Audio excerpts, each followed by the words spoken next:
Hey everyone, welcome to Reddit Readout. Today we are checking out Entitled Parents. Story 1. Entitled Mom insists I'm a predator at the pool, all because I'm homeless. Good morning or evening to whomever may read. I wish I hadn't acquired this story. This took place earlier today.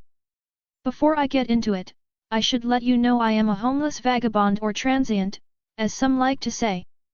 All you need to know is I live in the woods because of circumstances. I'm trying to fix that, and I guess it's important to the story. There is an indoor public pool not far from me. It's open from 9 a.m. to 1 p.m., Monday through Friday, for adult swim. It costs $2, and they have showers inside. I go every day to have a shower and get cleaned up, smelling fresh. I don't want to be a dirty hobo. I don't go swimming, I just shower and go on my way.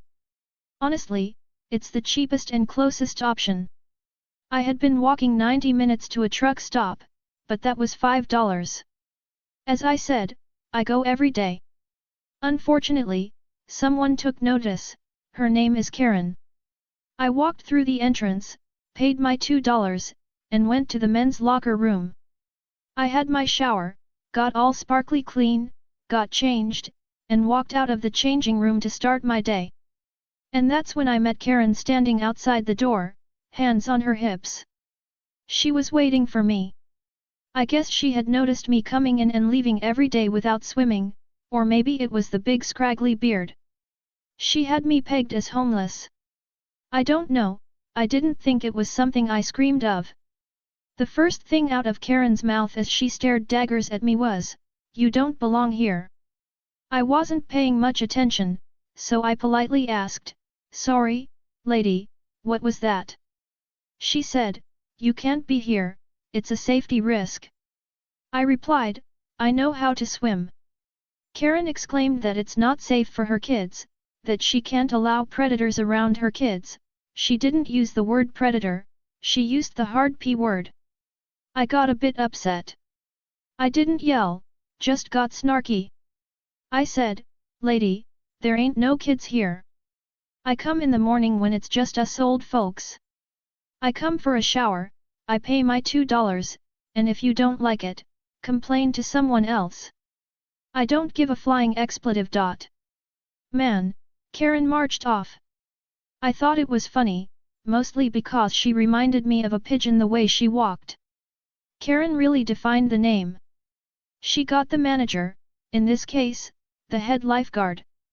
She marched back to me with the lifeguard in tow, yelling and pointing, saying I have to go. Screaming that I can't stay for the safety of her children. The lifeguard got to me and asked, "What's going on?" I said, "Hey, man, she's crazy. I paid my money, had a shower, and now I'm trying to go." Karen said, "This guy can't be here, it's not safe for her kids." The lifeguard looked at her like she's crazy and said, "It's Adult Swim, aren't your kids in school?" I laughed. I said, "Hey, man, did I do anything wrong?" "No," he replied. I said, "Okay, well, I have things to do, but I'll see you tomorrow. Thanks for the shower." But, holy crap, I didn't think I looked that rough. And no, I'm a bit scruffy, and I just washed all my clothes at the coin laundry. But holy crap, I thought I'd never meet a psycho like that. Edit. I want to say thank you all for the kind words. I wish I could say thanks to each of you individually, but there's just so much. So thank you everyone. Update. Just finished having my shower. Karen was there. I smiled and waved. I got no response. She just looked down at the floor and I'm now squeaky clean. Story 2. Are my parents wrong for making me babysit my F15 siblings? My parents are going on a 5-day business trip out of the country and they're making me babysit my siblings 10 and 13 even if I don't really want to. They also don't let us order food because my mom thinks it's unhealthy, so I have to cook all the meals myself. This isn't the first time they've done something like this. The first time they left me alone with my siblings for a whole day I was 7, my sister was 5 and my brother was 2. They did the same thing last year, leaving us alone for a little over a week while my brother had a really bad skin rash because of allergies. I can't really tell if this is normal, so I want your opinions. Story 3. My grandma is nuts. Repost update. My grandmother is nuts. Hey, I'm writing as a mix of asking for advice and needing to vent. I won't be putting actual names in this post, but I do have M, my mom, 43 female, A, my aunt, 40 female, D, my uncle, 40 male, G, my grandma, 62 female, S, little sister, 12 female. I have more stories about G, but this story is one that just happened. Some backstory: G made me her guardian about 3 years ago. I missed school, tests, and did a lot for her. Even did driver's ed when I learned she couldn't drive. She's raised me since before I came into this world. So I do everything I can to pay her back. As of now I'm in high school doing theater, musical theater, and working after school. Then every time I get paid I get groceries for the house, and since then I've learned to budget and started a meal plan. This weekend was the first week I got paid late, I mean 5 days late. So we barely ran out of food. Since I was broke and can't buy food yet, I asked the school for some food. They agreed, and since I forgot to pick it up before going to work and M was still at work, the school sent someone to drop the food off at my house. G was the only one home. I have no idea what she said the guy, but he started to question on if we had food, so she brought him inside the house and to the kitchen and proceeds to show him our fridge and pantry. According to what I was told, G told the man we haven't had food for weeks and that me and M have been hiding our money, and overall negativing her when we don't.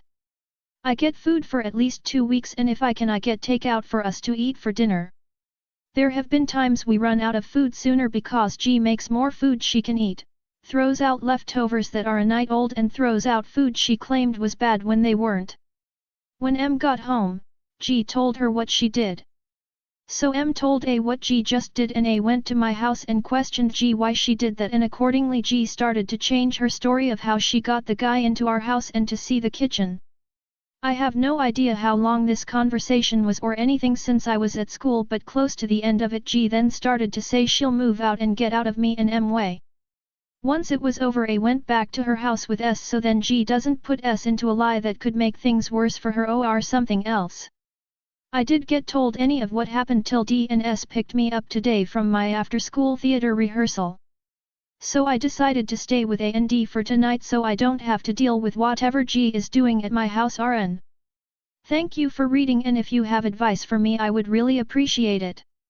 Update: G is moving out and I am no longer her guardian, so to those who advised me to get her checked for dementia and UTI, I can no longer do that. As far as I know she's given herself 2 weeks to move out, and my family did talk more about the idea of her having dementia or UTI and want to take her, but she's already denied going, and because I'm no longer her guardian I can't set up an appointment for her to go. Update: I know it's been over a week, but G moved out when I was at my dad's. M told me when G left, and since then we've been finding out she's been lying about everything and even figured out she was mistreating my guinea pigs and my dog. Since she moved out she's been telling other family that we kicked her out. So far the other family members we have that don't live near or close to us are on mine and Ms. side. No idea when sides started, as they learned to never trust her. We have tried calling and texting her since she took her phone and my house keys. Since then me and M have been cleaning the house and giving back to family and friends that G stole or hid away from them. Other stuff we found were stuff that belonged to me and M. It was like cleaning up after a hoarder, as while we cleaned up we found a lot of old pictures but with a cut out of them. We also found out she threw out her medicine, cancelled her appointments. For 10 days we didn't know where she was or how she was doing, only able to learn she lied to M and me till today. About 20 minutes ago, she called M. I was right next to M and she put her phone on speaker so I could hear everything. The number wasn't G's number. The background had people walking around and talking and even sounded like a dog was barking in the background. This is how the call went. M, hello? Who is this? G stayed silent for a little bit. M, hello? G, hi. It's me. OP quietly to M, that's G. M, oh, hey mom, where you at? G, I'm at that place you took me, they said my blood was really high and that I need to stay with someone for a while. I was wondering if I can stay with you for a while. OP quietly, how long is a while? M, how long is a while? As I had you taken off the lease and I renewed it. G, oh. Never mind, I'm gonna go to the homeless shelter then. M, okay. G, bye. G then hung up and my mom called back the number about 10 minutes after G hung up, came to find out G had been staying in the psychological unit at my local hospital. No idea what she said to them, but since she called we figured she was being released from there. We got told by my grandpa, G's brothers, to leave her alone. Story 4. You need to leave home without warning when parent is gone or in the middle of the night. Those who did this, what happened after? What was your parents' reaction? Especially those trying to go no contact? I really want to hear people's stories from this forum, because a lot of people don't understand how hard this is, and my post keeps getting removed because I don't have enough body text even though it says it's optional. And since the rules of this forum say, it must include a parent. I've had issues ever since I started becoming a teenager. I was honestly a well-behaved quiet person, but I think mom saw me as competition. I was too much like my dad, had a lot of petty issues with teenage girls as opposed to tough young boys, etc. Last year I got my science degree, and I didn't go to graduation cause honestly I didn't have a great time in college. My certificate came in the mail and I FR it on the table hoping my parents would be proud, but my mother hasn't spoken to me for days because I didn't go to my graduation with her. She was absolutely fuming. Her reasoning is that she spent 6 long years getting her degree as a mature age student, and missed her own graduation cause it was on my birthday and so was having a party, and she wanted to be there. I never pressured her into being at my birthday, we could have compromised so she could go to both. She also never really told me how much my graduation meant to her and how it would make up for her missing hers. I'm an adult, sad face. Story 5. Dad fucked up my mental state. So context, I'm 24M and in America but I'm Mexican and Japanese. So my dad got custody of me when I was 11 years old after an incident with my mom. She's a whole post, and I thought life was gonna be good until he took me out of private school and put me public school where I got into fights a few months after. As I was growing up I noticed that I was getting fewer and fewer things that I needed, including basic toiletries.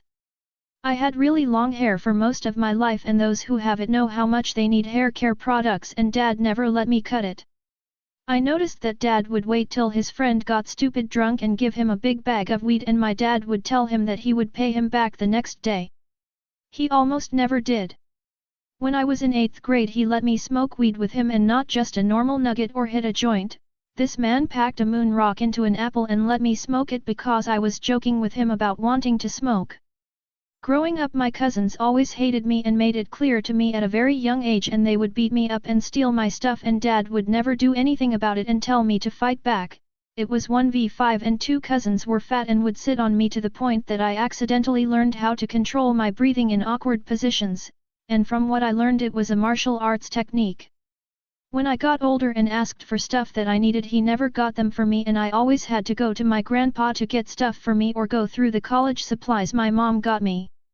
She bought a lot of line paper, notebooks, and binders that literally lasted me through most of college.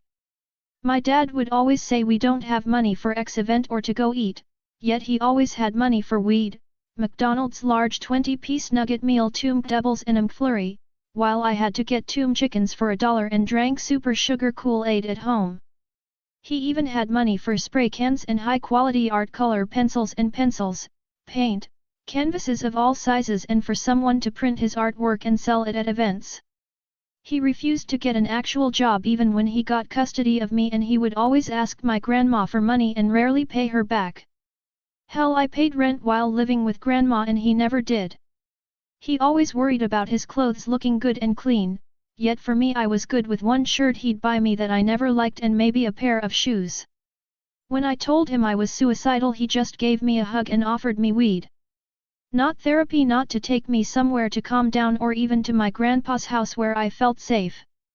Years later, when I told him I was depressed, he only offered me mushrooms and told me it would cure my depression. I never took the mushrooms thankfully, but he did get me into drinking at a young age and always surrounded me around older, more sex-fueled women who wanted a young man. He always took me to dangerous spots for the sake of work, which was usually me doing all the work while he was drinking and smoking with his friends. I learned how to do hard work at 13 years old, and he would only give me $40 as payment, which he automatically used for McDonald's. As I got older, I stopped doing the jobs because it wasn't worth the $40 for nearly 19 hours of work. He even had me pay my own phone bill at 12 when I had no job and never had an allowance from him. I had to hide all money I got and hoped he never found it till I had to start leaving it at my grandpa's house.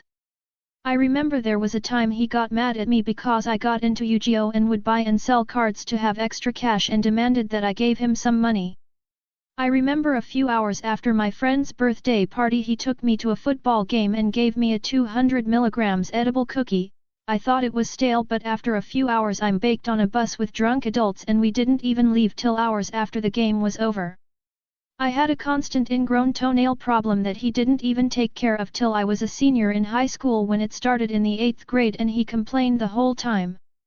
He constantly took and borrowed money from me that he owes me close to 10 grand, and he said that he didn't have to pay me back since I live under his roof, the one he rents from my grandma.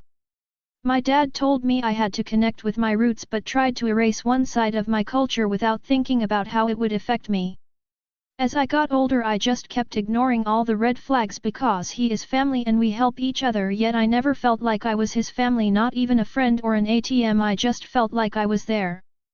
I remember that when it was my last week of high school, he got mad because he didn't get enough tickets for his friends when I wanted my mom and grandpa there, and he punched me in the face and kicked me out. He has another kid and he would dump her on me to watch when I was in high school and expect me to take care of it while he stood there dick in hand not knowing what to get me when I told him I needed diapers for her. I was forced to watch other kids that weren't mine at a young age, forced to adult parties with all alcohol, weed and no food for me to eat. I was forced to go to his work events and do everything by myself. I wasn't able to enjoy going out without being told that I had to find a way home and asking friends' parents for rides home late at night. When my grandpa died, he cried and made it seem like they were close when they weren't, and I was close to my grandpa. He always treated me as his last responsibility and never as his son. I moved out years ago and rarely saw him, but he still acted the same, and now all he wants is a relationship because he knows I have money from a trust, even though I told him I want nothing to do with him. Sorry this is long, but I had to get out most of these feelings somehow. That's all for today. Please don't forget to like and subscribe.